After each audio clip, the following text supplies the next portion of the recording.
Hey guys, welcome to the Political Corner. Now, the 2017 general election is coming up in just a few short weeks, so if you haven't registered to vote yet, go and do that now. You're already online, there's no excuses.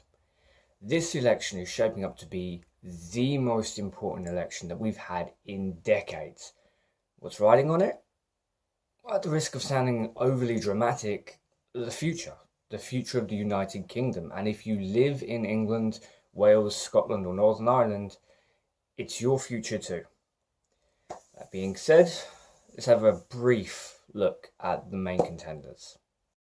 So, the Lib Dems. Can't say it without laughing. The manifesto isn't that bad. I mean, there's a few bits that I wish were better. They want the elderly to pay less for social care. I'd rather it be free, but less is obviously much better than what our veterans and what the retired have to pay now. However, they could have the best policies going. It is completely undermined by the simple fact that Tim Farron will not answer a very, very simple question. We all know why he won't do it. I believe he's an evangelical Christian, so we have the answer right there. Either he's going to be true to his faith, or he's going to be a fairly good person. Now, do I think his religious views would influence his politics if he was to become Prime Minister? I don't think it would. I mean, I don't want to put my name to it. I don't want to put any definite no, it wouldn't. But generally speaking, I don't think it would. I think if he was that influenced by his religion into his politics, then he would have joined a different party, possibly UKIP. But he himself has said he doesn't expect the party to win. This time round is just, well, it's damage control. It's trying to build up what they lost, and that's a fairly big order. I mean, I hope it works. The manifesto isn't perfect, but it's not that bad. Labour. Okay. Here's my thing with Labour. I can't go more than 5 minutes watching the news or going through the papers without hearing how divided the Labour Party is, how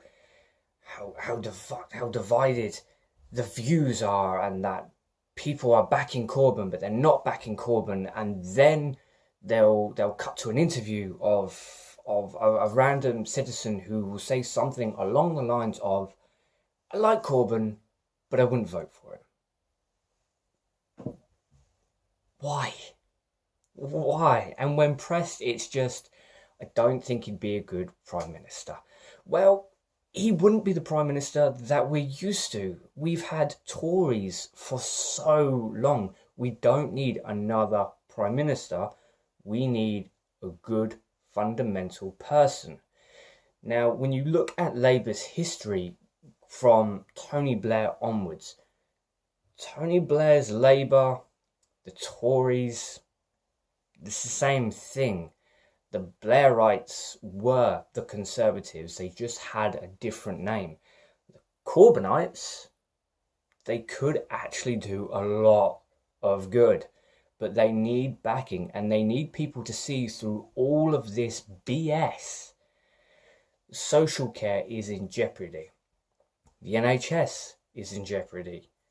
Everything is on the line here, and it seems that mainstream media is pushing us further and further towards the point of, you can't trust Corbyn because he's not the standard politician, and that's why you shouldn't vote for him. But that's why you should vote for him. The man gets a train to work. He's not driven around in limos. He hasn't got 13 different houses paid for by the taxpayer. He is a man who got into politics. He wasn't born into politics, he wasn't forced into it, and he wasn't born with a silver spoon. This new brand of Labour, this is what Labour should have always been. And with this, we might actually get a little bit of hope. The Conservatives, the Tories, Theresa May, David Cameron. Okay. Now, with the others, you look at the manifesto and you think, okay, so this is what they're promising. I can only take it on good faith that that's what they'll do. Now, Labour is a little bit different because when Labour was in, it was Tony Blair. And Tony Blair is a Tory. There is no difference between Tony Blair's Labour and the Conservatives today. None at all. So the Conservatives today, we've seen their track record. Since 2010, the number of homeless people in this country has doubled. It's doubled. They keep saying that they're going to build more affordable housing. I live in Dover. Now, this is not a great area of Dover. It's not an amazing place to live. It should be, but for whatever reason, the money just doesn't seem to be going back into the town. But there are houses. There are houses being built in Dover. For £250,000, you can have a house in Dover. Yeah, that's affordable housing. Wow. But let's look at the other policies, Let's look at social care. Now, this is something that affects me greatly because I work in social care. I can see the cuts that they've made since 2010, and it is shocking. Absolutely shocking. So, you're an elderly person or you're sat there and you're thinking of your grandparents, maybe your parents. They've retired, they're late 80s, they're late 90s. Doing things for themselves completely is a little bit of a challenge. So you get in a little bit of help. There's nothing wrong with that at all. Of course, it should be encouraged. But the cost is obscene. And it's going more and more towards the fact that if you haven't got a lot of money, you're not going to be able to afford this. Now, if you can stay in your own home and you can have someone come in and help you, obviously that's brilliant. I mean, we're going into a subject that I could do a completely separate video about. But if you can't stay in your own home, or if you can't stay with family, if your grandparents have to go into a retirement home, that's a bit of a daunting subject, really. It wasn't that long ago that going into a care home was terrifying. And I'm shocked and horrified to say that we might actually be taking a massive step back and going there. I've worked in a few care homes. A lot of them have been severely understaffed because of cuts. Because the funding to social care is just being stripped away bit by bit. Now, right now, I work in a care home for learning disabilities. So these are adults who, they're fairly chilled out, they have good lives. We do our best to give them the best lives that we can, and I have a laugh. I love my job, I genuinely do. But these aren't people who can live in their own homes. These aren't people who can function in society the way that we do. They can't hold down jobs because they just don't have that in them. Now, it's not to say that they haven't got anything to contribute to society. They do, of course they do. I've worked with people who volunteer. I've worked with people who tell jokes to random strangers just to brighten up people's days. But these aren't the type of people who can function the way that everyone else does in society. And because of that, they need to be in care homes. It's all very well and good saying the family's going to look after them. What happens if you have someone with a severe learning disability who also has a little bit of an anger issue? Now, we all know someone who has a bit of a temper. They'll spit their dummy out and they'll get back on it and, it's all fine. It's not the same with someone with learning disabilities. It is a worry. So sometimes the parents of these people, 60s, maybe in their 70s, maybe in their 80s, maybe they passed away. So what is this person then going to do if their funding is cut? Because care homes aren't going to keep someone in their home if they're not paying. It's just, it's not going to happen. And the constant strips to social care isn't helping anything. Okay, let's step away from social care because that's just sending my blood pressure up too much. NHS. Yep. So let's look at the NHS under the Tories, underneath the Conservative Party. It is failing. I mean, the NHS is staffed with fantastic people. They are just brilliant at what they do. But they're understaffed and they're overworked. So what happens if you're understaffed and you're overworked? You make mistakes. Of course you do. You're not meant to work like a machine. You need rest, you need time off, you need downtime. But you don't really get that if you work in the NHS. And what's the cause of this? I mean, Jeremy Hunt keeps saying that it's because we're living longer. Well, sorry, but no. TYT have recently put out an article. It's the 5 best healthcare systems around the world. Now, we're not on it. I'm not really surprised on that. But why can't we get ours to work the way that other people's work? Germany, fantastic healthcare system. France, fantastic healthcare system. Singapore, fantastic healthcare system. These are 3 countries that are nailing it. So why aren't we looking at what they're doing? Where is our money going exactly? What are we doing differently to them? What are we doing differently to Australia? Why can't we do what they do? It's a very simple reason. Because the Conservatives are in power. If you put money back into the country, that's less money going to a Conservative politician's pocket.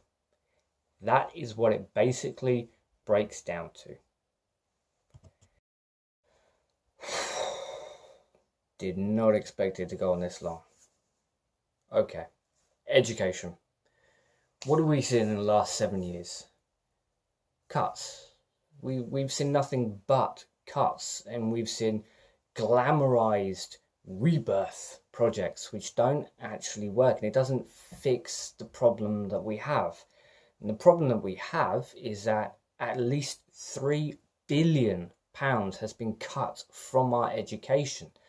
This means that our potential best and brightest aren't being recognised. They aren't being nurtured. They aren't getting that push to go into mechanical engineering, to go into economical trading, to go into energy science, to do all these things that we so desperately need.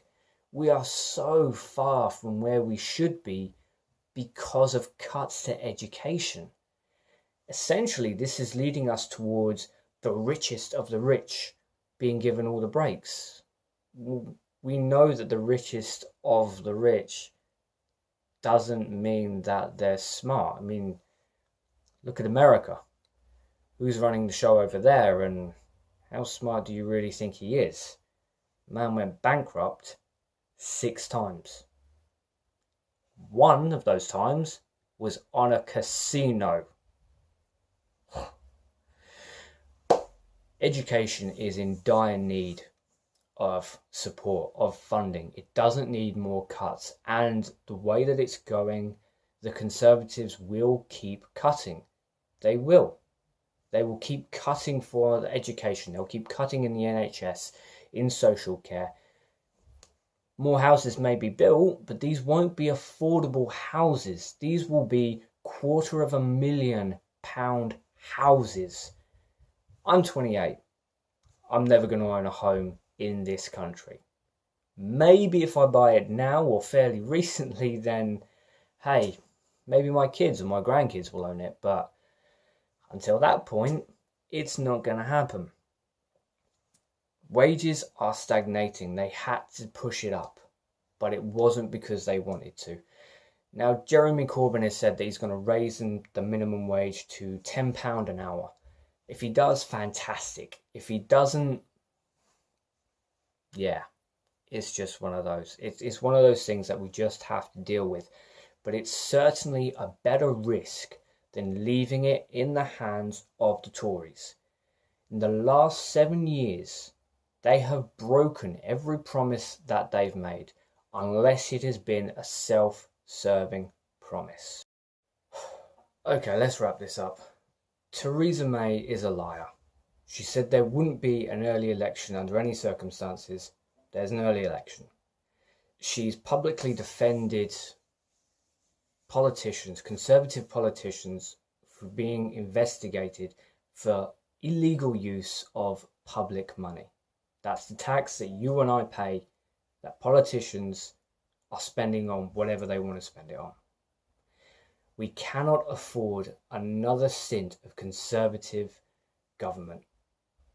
The best course for this country, for the future of the United Kingdom, is Jeremy Corbyn. Yes, it's not the perfect, idyllic situation, but Jeremy Corbyn is a person. He's not the standard politician that we've had for so many years, and that is such a good thing. We do not need another typical politician. This country needs Jeremy Corbyn. If you're not registered to vote, the link will be down below. Go register. More people didn't vote in the last election than voted. This is so important, guys. You're already online. Take the 5 minutes, register to vote, and on June 8th, go out and vote. See ya.